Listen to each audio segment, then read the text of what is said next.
마태복음 25장 31절에서 45절까지 말씀을 한 절 한 절 함께 합독하시겠습니다. 시작. 인자가 자기 영광으로 모든 천사와 함께 올 때에 자기 영광의 보좌에 앉으리니 모든 민족을 그 앞에 모으고 각각 분별하기를 목자가 양과 염소를 분별하는 것 같이 하여 양은 그 우편에 염소는 왼편에 두리라. 그때 임금이 그 오른편에 있는 자들에게 이르시되 내 아버지께 복받을 자들이여 나와 창세로부터 너희를 위하여 예비된 나라를 상속하라. 내가 줄일 때에 너희가 먹을 것을 주었고 목마를 때에 마시게 하였고 나그네 되었을 때에 영접하였고 벗었을 때에 옷을 입혔고 병들었을 때에 돌아보았고 옥에 갇혔을 때에 와서 보았느니라. 이에 의인들이 대답하여 가로되 주여 우리가 어느 때에 주의 줄이신 것을 보고 공개하였으며 목마르신 것을 보고 마시게 하였나이까. 어느 때에 나그네 되신 것을 보고 영접하였으며 벗으신 것을 보고 옷 입혔나이까.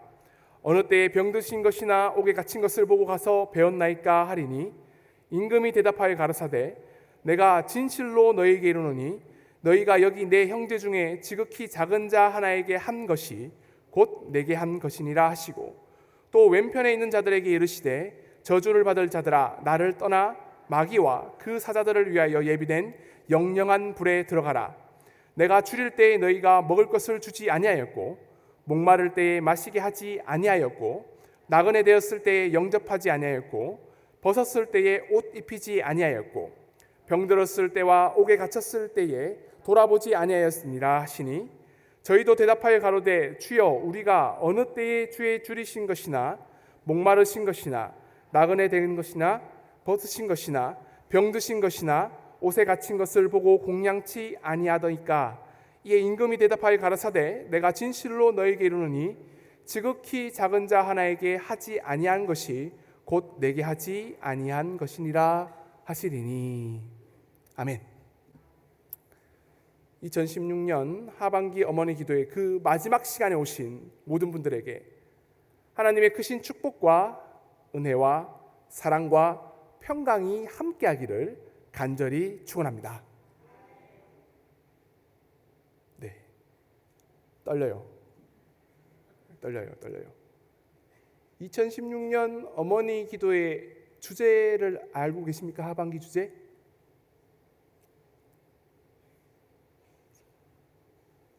뭐라고요? 지혜입니다. 이 지혜는 우리가 생각하는 그 지혜, 성경에서의 지혜는 우리가 생각하는 지혜와는 조금 다릅니다. 히브리어로 뭐라 하냐고 하죠? 레브 쇼메아라고 합니다.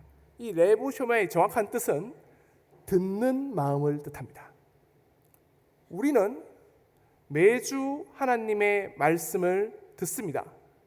그런데 하나님의 말씀을 듣는 것 가운데서도 가장 우선적으로 어떤 마음을 전제합니다. 즉 어떤 마음이 먼저 있어야지 하나님의 말씀을 들을 수 있습니다. 그 마음은 어떤 마음일까요? 말씀하시는 하나님과 같은 마음입니다.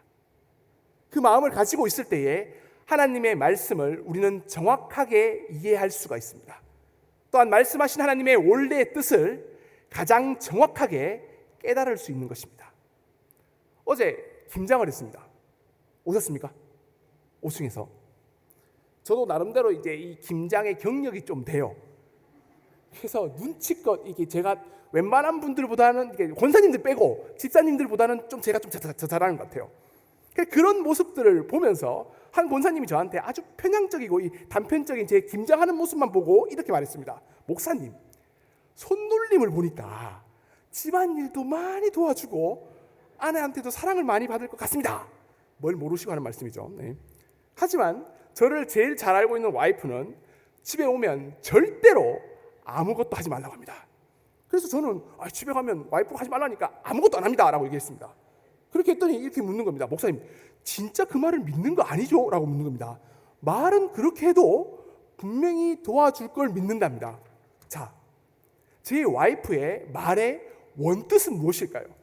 말은 그렇게 해도 도와주기를 원하는 것일까요? 아니면 진짜로 아무것도 하지 말라는 말일까요? 네? 제가 아는 한 분명 두 번째입니다. 저도 여러분과 같이 첫 번째로 오해를 했었어요. 그래서 저렇게 말은 그렇게 해도 도와주기를 원한다고 해서 제 스스로 판단을 하고 진짜 많이 도와줬습니다. 근데 여기서 도와준다는 말은 숱한 사고를 쳤다는 것을 의미하는 겁니다. 그래서 결국에는 절대로 손대지 말라는 겁니다. 그냥 저쪽에 가만히 앉아 있는 게 도와준다는 겁니다.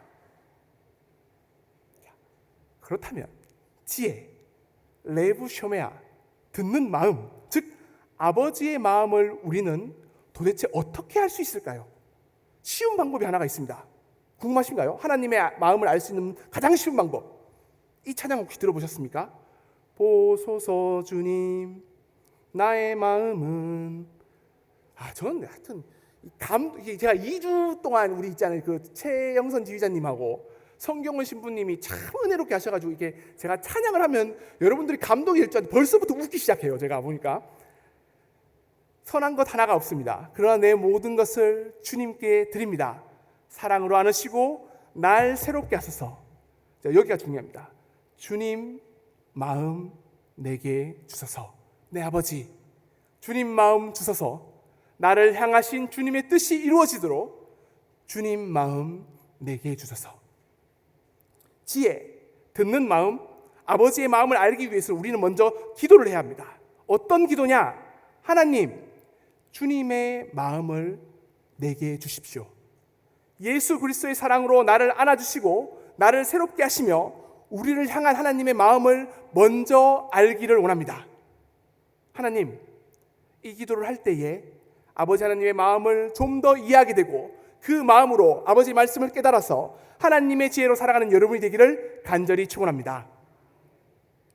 그런데 우리가 기도를 통해서 얻고자 하는 그 아버지의 마음은 항상 어떤 뚜렷한 목적을 가지고 있습니다. 어떤 목적이냐? 혹시 아까 했던 찬양의 마지막 가사가 기억나십니까? 주님 마음 내게 주셔서 나를 향하신 주님의 뜻이 이루어지도록. 하나님 아버지의 마음은 항상 나를 향하신 주님의 뜻이 이루어지는 방향으로 향해 있습니다. 그럼 제가 질문을 하나 던지겠습니다. 이상수 목사를 향한 아버지의 뜻은 과연 무엇일까요? 혹은 여러분을 향한 아버지 하나님의 뜻은 무엇일까요? 아마 세상에서 제일 대답하기 힘든 질문인 것 같습니다. 아버지의 뜻, 그것은 도대체 뭐냐? 그런데 그 뜻이 이루어지기 위해서 우리는 아버지의 마음을 구해야 합니다. 그러면 먼저 아버지의 뜻을 알아야 되는데 하나님께서는 이 질문에 대해서 명확한 정답을 성경에 준비해 두셨습니다. 성경에는 우리를 향한 하나님의 확실한 하나님의 뜻이 나옵니다. 우리를 향한 하나님의 뜻, 그 첫 번째는 요한복음 6장 40절에 나옵니다. 자, 같이 한번 읽어볼까요? 자, 시작! 내 아버지의 뜻은 아들을 보고 믿는 자마다 영생을 얻는 이것이니 마지막 날에 내가 이를 다시 살리리라 하시니라. 제가 생각하는 것이 아니라 하나님의 말씀, 곧 말씀을 통해 알려주시는 궁극적인 우리를 향한 하나님의 뜻은 뭐냐? 그 뜻, 아들인 예수 그리스도를 보고 믿음을 통해서 영원한 생명을 얻는 것, 그리고 그 믿는 자를 마지막 날에 다시 살리시리라는 것이 하나님의 뜻, 그 첫 번째 뜻입니다. 믿으십니까? 믿으십니까? 아버지의 뜻을 이해했다면 우리는 바로 그 아버지의 마음을 알 수 있어야 됩니다. 아버지 하나님은 나를 통해서 그리고 여러분들을 통해서 온 세상을 구원하기 위해 그리고 예수 그리스도를 믿음으로 영원한 생명을 얻게 하려는 하나님의 마음을 또한 가지고 있기 때문입니다. 그런데 아버지의 뜻은 여기서 멈추는 것이 아닙니다. 좀 더 구체적으로 표현이 됩니다. 우리를 향한 아버지의 뜻, 그 두 번째는 데살로니가 전서 4장 3절에 나옵니다. 같이 한번 합독해 보겠습니다. 시작! 하나님의 뜻은 이것이니 너희의 거룩함이라. 곧 음란을 버리고 각각 거룩함과 존귀함으로. 하나님의 뜻, 그 두 번째는 거룩함입니다. 하나님의 자녀들의 거룩함을 통해서 예수 그리스도를 알게 하시고 또한 온 세상에 있는 모든 사람들이 영원한 생명을 얻게 하려는 것. 근데 이를 통해서 하나님께서는 우리의 거룩함 존귀함을 위해 명령을 3가지를 하십니다. 그 명령이 어디 나오냐? 데살로니가 전서 5장 16절에서 18절까지 말씀입니다. 같이 한번 합독해 볼까요? 자, 시작! 기도하라, 범사에 감사하라. 이는 그리스도 예수 안에서 너희를 향하신 하나님의 뜻이니라. 우리의 거룩함과 존귀함을 위해서 하나님은 3가지를 특별히 당부하십니다.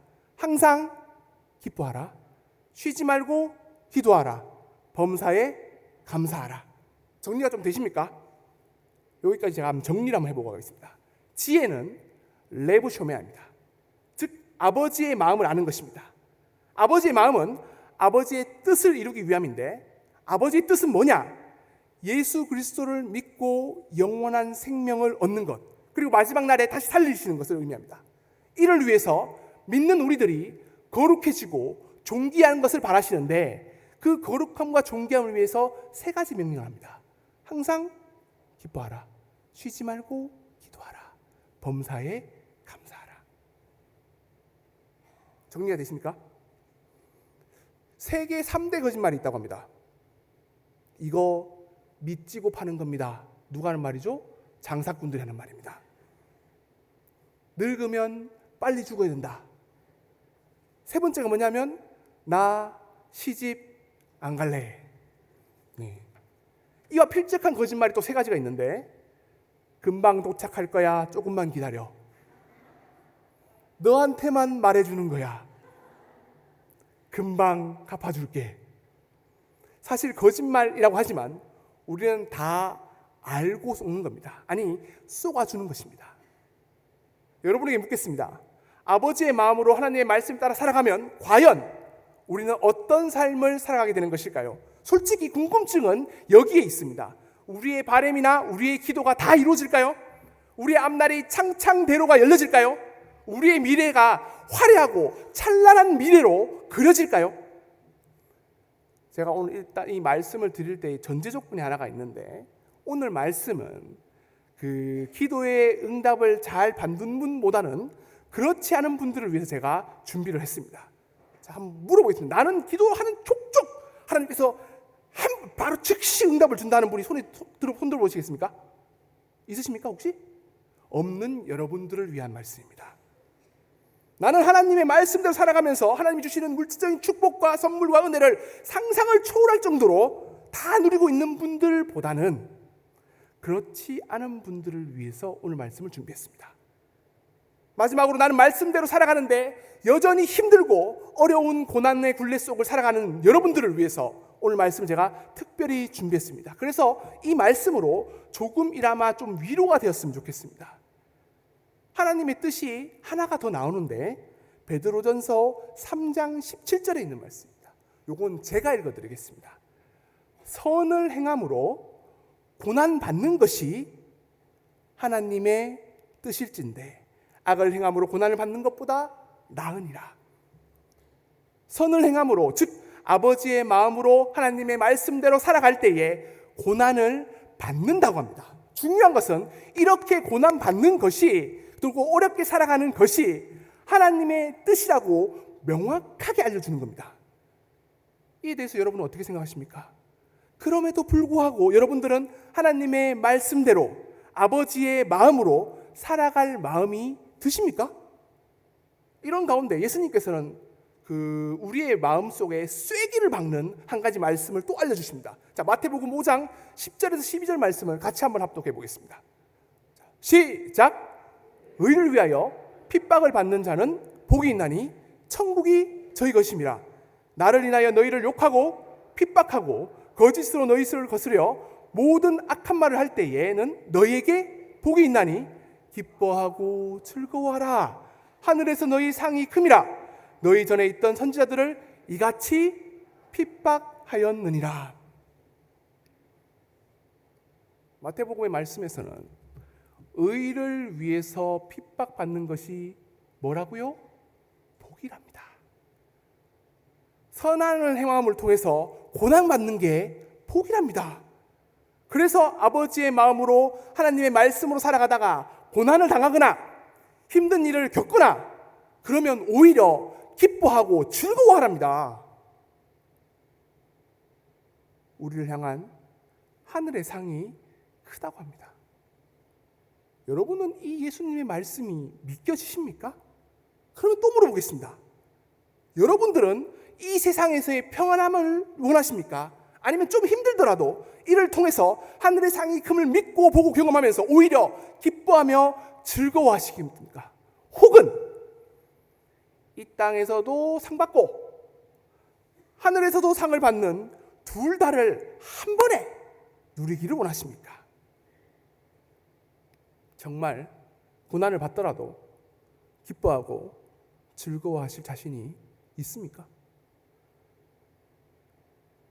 지난주 수요일 예배를 오다가 제가 아주 갑작스러운 일을 경험했습니다. 여기 중국성에서 저녁을 먹고 교회를 오고 있는데 전화가 왔습니다. 권사님 한 분이 쓰러졌대요. 그래서 그때부터 막 뛰기 시작했거든요. 뛰고 오는데 제 눈앞에 한 권사님이 쓰러져 있는데 오른쪽 얼굴이 퉁 부은 채로 숨도 쉬지 않고 도로가에 누워 있는 겁니다. 당황했습니다. 하지만 호흡도 확인했고 그때 제가 이제 우리 교역자 중에 가장 친한 사람이 누구냐면 송승성 목사님이에요. 송승성 목사님이 막 뛰어오더라고요. 심폐소생술 하라고. 그래서 저는 119와 통화하면서 제발 조금이라도 빨리 와서 살려달라고 애원했습니다. 최선을 다했고 노력을 했습니다. 근데 다행히 이번에는 구급차가 좀 빨리 왔었어요. 이번이라는 뜻은 저는 이런 상황이 처음이 아닙니다. 두 번째입니다. 지난 부활절 찬양 때에 이와 비슷한 상황이 있었어요. 그때도 친구였던 우리 송 목사님과 함께 했습니다. 기도하고 심폐소생술하고 최선을 다했을 때에 하나님께서 기적적으로 살려주심을 경험했기 때문에 이번에도 하나님이 살려주실 것을 믿어 의심치 않았습니다. 근데 중요한 건 구급차가 그때보다 더 빨리 왔어요. 저는 응급실을 따라갔었습니다. 그리고 계속해서 하나님께 살아달라고 기도를 했습니다. 그날 수요 예배 때 모였던 모든 교인들이 같은 제목으로 기도한 것도 저는 알고 있습니다. 그런데 이번에는 이상하게도 하나님께서 그 간절한 기도를 외면하셨던 것 같습니다. 다음날 권사님이 하나님의 부르심을 받았습니다. 그리고 나서 저는 제 친구였던 우리 송승성 목사 걱정이 좀 됐습니다. 전화를 해서 괜찮아? 라고 물어보니까 저에게 이렇게 대답했습니다. 그 길을 지나는데 마음이 너무 무겁답니다. 많이 힘들답니다. 여러분들이 이런 경험이 없습니까? 다니엘 기도를 하도 빠짐없이 기도했는데 말씀으로 은혜 받고 나에게 주신 말씀을 붙잡고 기도를 열정적으로 했는데 자녀들은 시험을 더 못 본 겁니다. 더 긴장하고 더 떨려서 망친 겁니다. 말씀대로 살아가는데 오히려 믿지 않는 다른 사람들이 더 잘 사는 겁니다. 더 잘 되고 더 물질적으로 행복하고 축복받고 오히려 부족한 건 오히려 말씀을 따라가는 우리가 아닌가라는 생각을 해본 적이 없으십니까? 우리의 삶은 이런 일들의 연속입니다. 기도의 응답을 받고 하나님과 함께함으로 기쁘고 행복하고 즐거운 시간을 보낼 때도 있습니다. 하지만 말씀대로 살아감에도 불구하고 또 간절히 기도함에도 불구하고 애타게 하나님을 붙잡음에도 불구하고 어려움과 환난과 힘듦을 경험하면서 살아가는 경우는 훨씬 더 많습니다. 그래서 오늘 말씀은 우리에게 이렇게 말씀하시는 것 같습니다. 선을 행함으로 고난받는 것이 하나님의 뜻일진데 이 말씀이 여러분은 위로가 되십니까? 사도 바울은 예수 그리스도를 믿는 삶을 세 단어로 정리를 했습니다. 보여주시겠습니까? 의, 절제, 심판. 따라 보겠습니다. 의, 절제, 심판. 한 번 더 할까요? 의, 절제, 심판. 요건 어디 나오냐면 사도행전 24장 24절 25절의 말씀이 나옵니다. 같이 한번 읽어보겠습니다. 시작. 수일 후에 벨릭스가 그 안에 유대 여자 드루실라와 함께 와서 바울을 불러 그리스도 예수를 믿는 도를 듣거늘 바울이 의와 절제와 장차오는 심판을 강론하니 벨릭스가 두려워 대답하되 시방 가라. 내가 틈이 있으면 너를 부르리라. 예수 그리스도를 믿는 삶은 세 가지로 구성되어 있습니다. 첫째, 의. 두 번째는 절제. 세 번째는 심판입니다. 의는 예수 그리스도를 믿음으로써 하나님의 의를 얻어서 우리가 의인이라고 칭함을 받는 겁니다. 이와 함께 우리는 장차 다가올 심판이 있음을 믿습니다. 그렇다면 우리는 하나님께서는 우리를 어떤 기준으로, 무엇으로, 어떻게 심판하실까요? 그 심판의 내용이자 기준점이 뭐냐 하면 절제입니다. 저는 이런 생각을 해본 적이 있습니다. 하나님의 심판의 기준이 몸무게였으면 좋겠다. 몸무게가 많이 나가는 순으로 천국을 가면 저는 아마 상급을 많이 받을 자신이 확실히 있습니다. 천국은 확실히 가고 하나님이 주실 상급이 아주 크다고 제가 정말 장담할 수 있습니다. 혹은 하나님의 심판의 기준이 발 크기라면 제 발이 한 290에서 300이거든요. 천국에서는 윗자리는 제 따는 당상입니다. 근데 문제는 그 기준이 몸무게도 아니고 발 크기도 아니고 절제라는 것입니다. 여러분은 절제하고 있습니까? 혹시 이 절제를 다이어트 할 때 음식 절제라고 생각하고 있지 않으십니까? 그렇다면 무엇을 절제하라는 말일까요? 이 절제라는 단어 혹시 많이 들어보셨습니까? 갈라디아서 5장에는 성령의 열매가 몇 가지 나온다고요? 몇 가지? 그죠? 큰 건 안 말하겠습니다. 사랑과 희락과 화평과 오래 참은 자비, 양성, 충성, 온유, 절제. 그 절제가 이 절제입니다. 성령의 열매인 그 절제가 심판의 기준인데 이 성령의 열매를 맺기 위해서 사도 바울은 이렇게 우리에게 명령을 합니다. 갈라디아서 5장 24절을 보여주십시오. 자, 24절입니다. 시작. 그리스도 예수의 사람들은 육체와 함께 그 정과 욕심을 십자가에 못 박았느니라. 심판의 기준인 이 절제는 우리의 정과 욕심, 그 모든 것들을 십자가에 얼마나 잘 못 박았느냐에 따른 겁니다. 비교 포인트를 하나 알려드리면 우리가 생각하건대 얼마나 선한 일을 많이 했느냐도 중요할 수 있습니다. 우리가 얼마나 많은 시간을 기도했느냐 중요합니다. 그런데 하나님은 뭘 보신다고요? 절제를 보세요. 선한 일을 많이 할 때, 기도를 할 때, 예배를 드릴 때, 찬양을 할 때 우리가 절제, 곧 우리의 정과 욕심을 얼마나 십자가에 못 박고 얼마나 하나님의 뜻대로, 얼마나 하나님의 마음으로 행했냐를 본다는 것입니다. 오늘 마태복음 25장에는 달란트의 비유라는 것이 나옵니다. 혹시 들어보셨습니까? 달란트의 비유? 모르시는 분이 있으면 손을 한번 들어주시면 제가 처음부터 설명할 건데 오늘은 안 될 것 같습니다. 자, 5달란트, 2달란트 받은 종들이 있는데 그들은 각각 5달란트와 2달란트를 남겨서 칭찬을 받고 1달란트를 받은 종은 땅에 묻었다가 주인한테 이 악하고 게으른 종이라 하면서 저주를 받았습니다. 그런데 이 비유를 읽을 때 우리는 두 가지를 꼭 기억해야 됩니다. 자, 첫 번째는 오늘 제목입니다. 제목이 뭔지 아십니까? 네?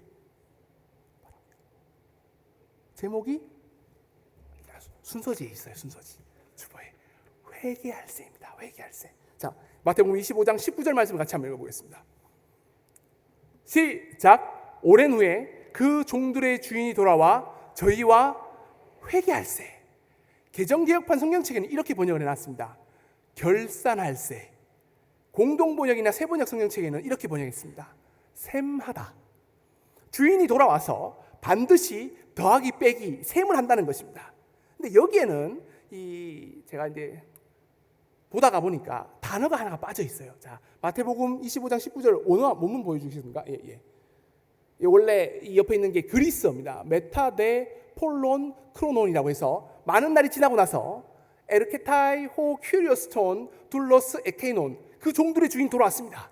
카이 순 에게이논 로곤 맷 아우톤이라고 해서 그들과 함께 셈을 하는데 뭘로 셈을 하냐면 말씀으로 한다는 겁니다. 주인이 돌아와서 종들을 불러놓고 셈을 하는데 그냥 더하기 빼는 것을 하는 거 아니라 주인이 남긴 그 말, 주인이 한 말씀을 기준으로 셈을 한다는 것입니다. 주인은 그 종들에게 주었습니다. 뭘 주었냐? 5달란트, 2달란트, 1달란트를 줬어요. 여기서 말하는 달란트는 하나님이 각 사람에게 주신 선물, 재능을 뜻하기도 합니다. 그런데 말씀을 셈하다는 뜻에 비추어 보면, 그래서 조금 더 나아가 보면 이 달란트는 우리에게 주신 말씀이라고 생각할 수가 있습니다. 그렇다면 이 달란트를 장사해서 많이 남겼다, 혹은 달란트를 땅에 쌓아두었다라는 뜻은 구체적으로 무엇을 의미할까요? 그러다가 이 다음에 있는 최후 심판의 비유가 떠올랐습니다. 최후 심판, 오늘 우리가 읽었던 최후 심판의 비유에는 둘로 나눠집니다. 여러분들 모두 다가 둘로 나눠져요. 오른쪽은 뭐라고요? 양. 왼쪽은 염소. 오른쪽이 뭐라고요? 양. 왼쪽이 염소. 여러분들은 양이 좋으십니까? 염소가 좋으십니까? 염소가 좋으신 분 없어요? 자, 이 양들에게 하나님께서 하신 말씀이 있습니다. 마태복음 25장 34절에서 36절 말씀을 같이 읽어보겠습니다. 시작. 그때에 임금이 그 오른편에 있는 자들에게 이르시되 내 아버지께 복을 받을 자들이여 창세로부터 너희를 위하여 예비된 나라를 상속하라. 내가 줄일 때에 너희가 먹을 것을 주었고 목마를 때에 마시게 하였고 나그네 되었을 때에 영접하였고 벗었을 때에 옷을 입혔고 병들었을 때에 돌아보았고 옥에 갇혔을 때에 와서 보았느니라.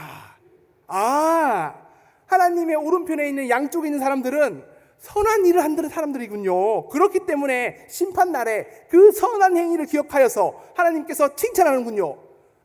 선을 행함으로 고난을 받는 사람들이 결국에는 상을 받는군요 라고 생각할 수가 있습니다. 그런데 37절의 말씀에는 이상한 것이 나옵니다. 자, 37절 말씀을 같이 한번 읽어보겠습니다.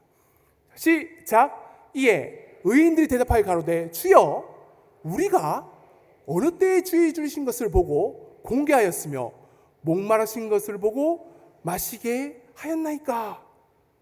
어느 때 그렇게 했냐는 묻습니다. 나는 그런 적이 없다고요. 하나님한테 반문한다니까요. 그래서 하나님은 이렇게 대답을 합니다. 너는 모르지만 내가 안다. 내가 확실히 기억한다. 지극히 작은 자에게 한 그것이 나에게 한 것과 같기 때문이다. 여러분들의 지극히 작은 자에게 한 것이 하나님께 한 것이라는 것을 믿고 따르는 여러분이 되기를 간절히 축원합니다. 그런데 우리가 유심히 보아야 할 것, 여러분은 절대 염소라 하지 않았지만 염소편에 있는 사람들의 한 얘기를 우리는 기억을 해야 됩니다. 자, 왼편 염소 쪽에 있는 사람들의 한 얘기입니다. 42절 43절 말씀입니다. 자, 시작. 내가 줄일 때에 너희가 먹을 것을 주지 아니하였고 목마를 때에 마시지 하지 아니하였으며 내 되었을 때에 영접하지 아니하였고 벗었을 때에 옷 입히지 아니하였고 병들었을 때에 옥에 갇혔을 때에 돌아보지 아니하였느니라 하시니, 이 임금의 말을 보면 왼쪽, 그러니까 염소 쪽에 있는 사람들은 하나님의 말씀대로 선을 행하지 않았습니다. 그래서 저주를 받는다라고 우리는 생각할 수가 있어요.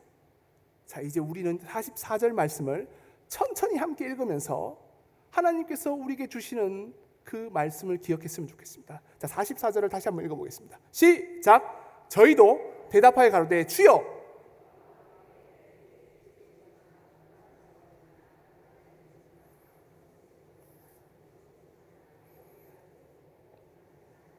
자, 노란색으로 마킹되는 게 보이십니까? 줄 꺼놨는 것. 뭐라 써놨죠? 어느 때에 공양치 아니하더이까? 라고 물어봤습니다.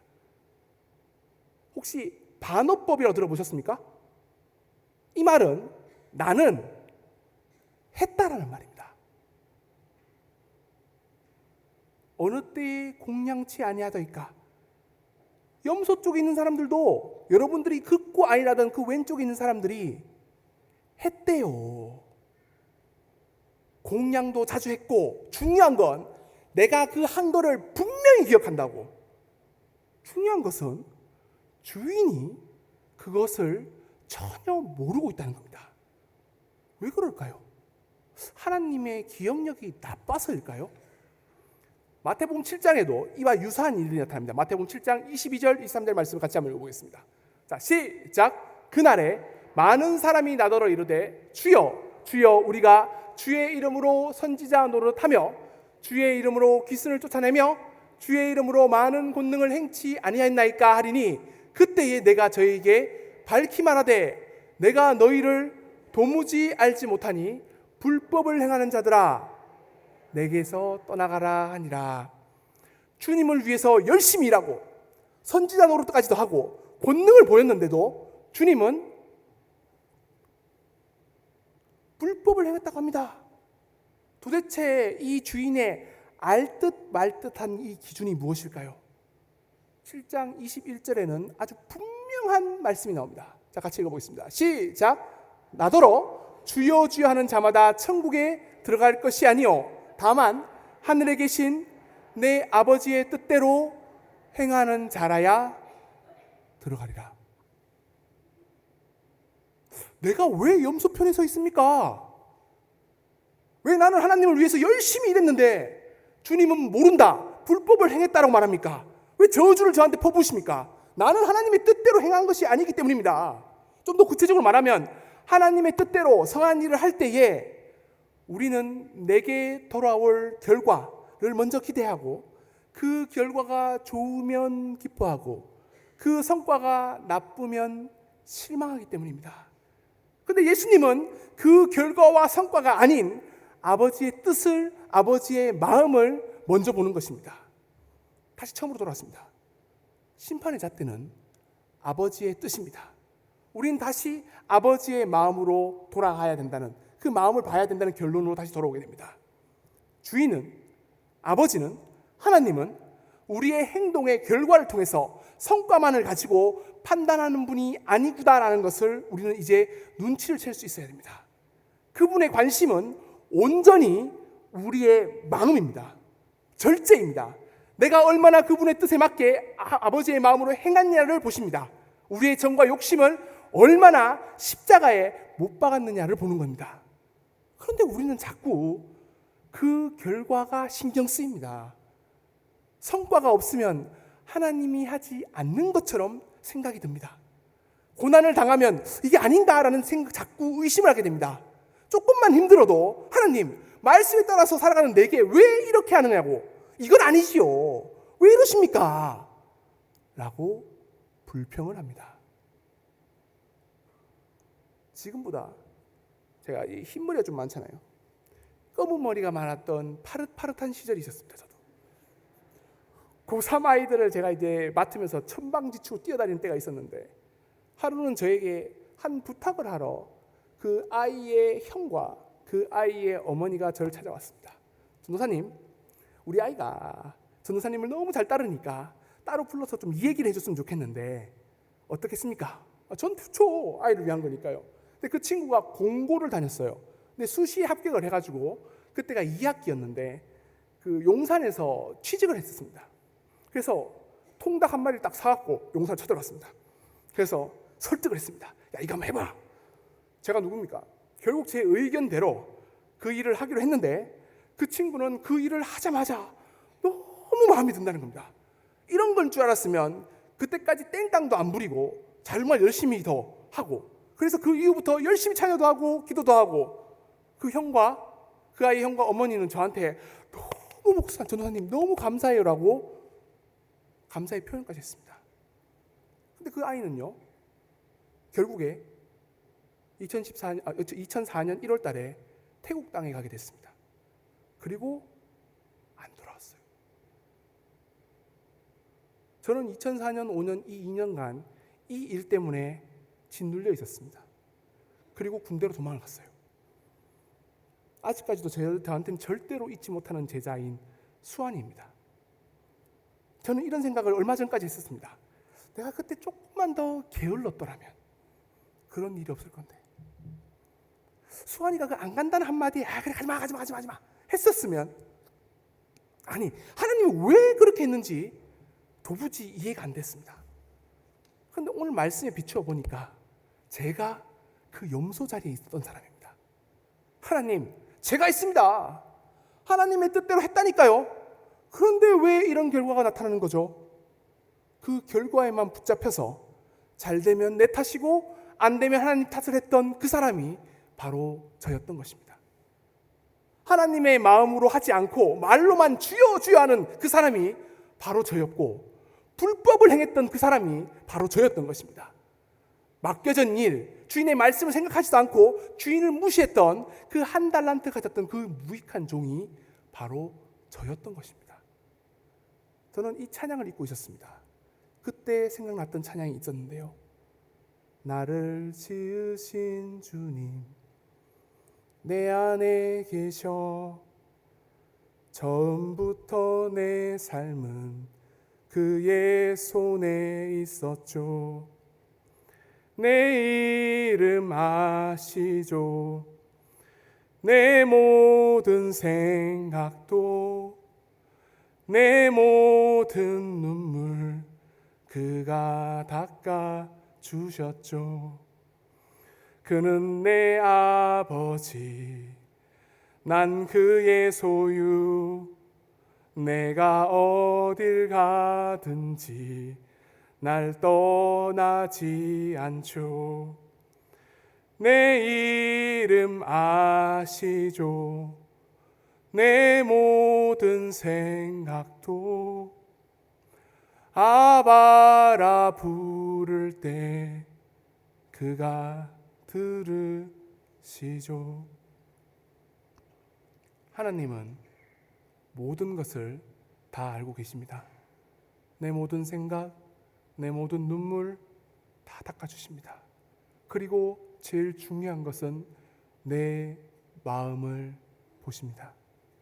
내가 어떤 상황에 있건 어떤 고난을 경험할건 내가 아버지라고 부를 때에 언제나 들으시고 내가 필요한 나에게 가장 좋은 것을 허락하신 분이 바로 내 아버지 하나님이십니다.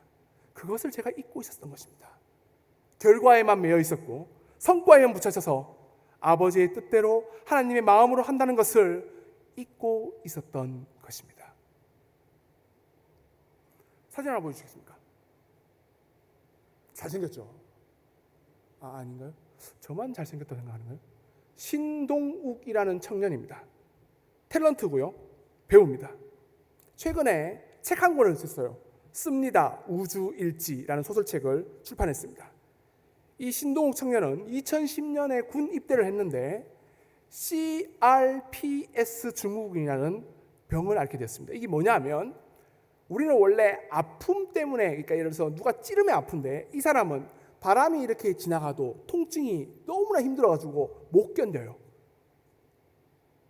그래서 투병 생활을 하게 됩니다.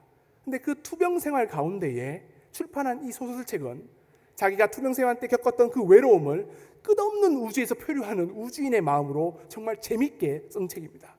그리고 이 책을 쓰게 된 동기를 이렇게 말했습니다. 보여주시겠습니까? 저처럼 시련을 겪는 사람들은 보통 삶의 의욕을 잃습니다.